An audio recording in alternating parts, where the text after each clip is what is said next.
పడినోడుతో ప్రేమలో పడ్డాది చేతిలో చేసి ఒట్టులేసుకున్నారు మాడి తోటల్లోని మాటలు కలిశాయి ఉల్లి తోటల్లోని ఊతులు కలిశాయి పత్తి తోటల్లోని ప్రేమలో పడ్డారమ్మా. అమ్మో అమ్మో అమ్మో అమ్మ అమ్మ వాయిదానా నా కూతురు పద్మావతి మాడి తోటలో మాట్లాడుకున్నారన్నావా, పత్తి తోటలో ప్రేమించుకున్నారనుకున్నావా, ఉల్లి తోటలో గుంజులాడినారన్నావా.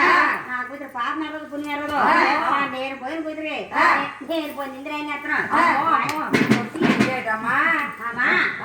చూడండి రాజప్ప రణప్ప చూడే అప్ప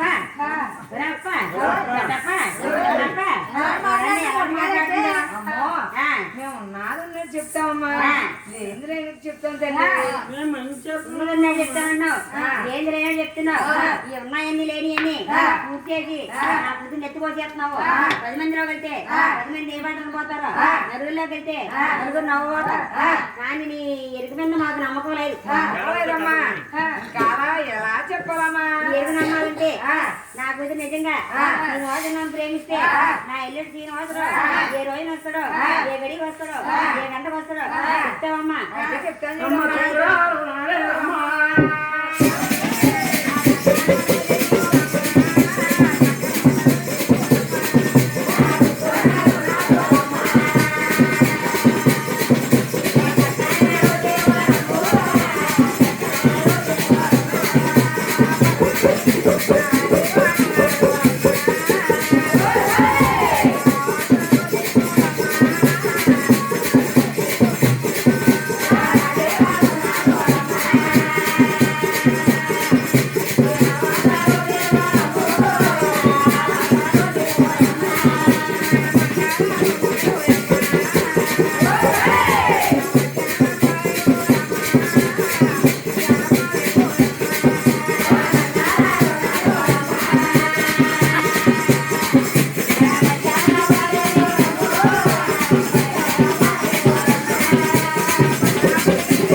పెళ్లికి పిలిచి నీ కూతురు పద్మావతికి పెళ్లి చెయ్యమ్మా.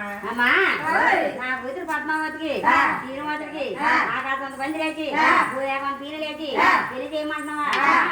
నా ఎల్లుడు ఆదివారం నాడు రోజు మంగళవారం నాడు మధ్యాహ్నం గంటలు అల్లుడు ఎవరు ఆదివారం మంగళవారం రామాతకు రాడు. గోదావరం ఏ సోమవారం దేవుడికి అవన్నీ లెక్కలేదా. ఓహో దేవుడు ఎల్లుడు దేవుడు అయిన కదా ఆదివారం నాడు రోజు వస్తాడంటున్నావు. సరే ఇంకా నమ్మాలంటే ఇంకా నమ్మకోలేదు కానీ ఇంకా నమ్మాలంటే నీ ఎప్పుడు నీ చిన్నతోడు పెద్దతోడు 2 తోడు ఇస్తే నమ్ముతావమ్మా. అయితే చెప్తాను చూడమ్మా. చెదిగో తోడే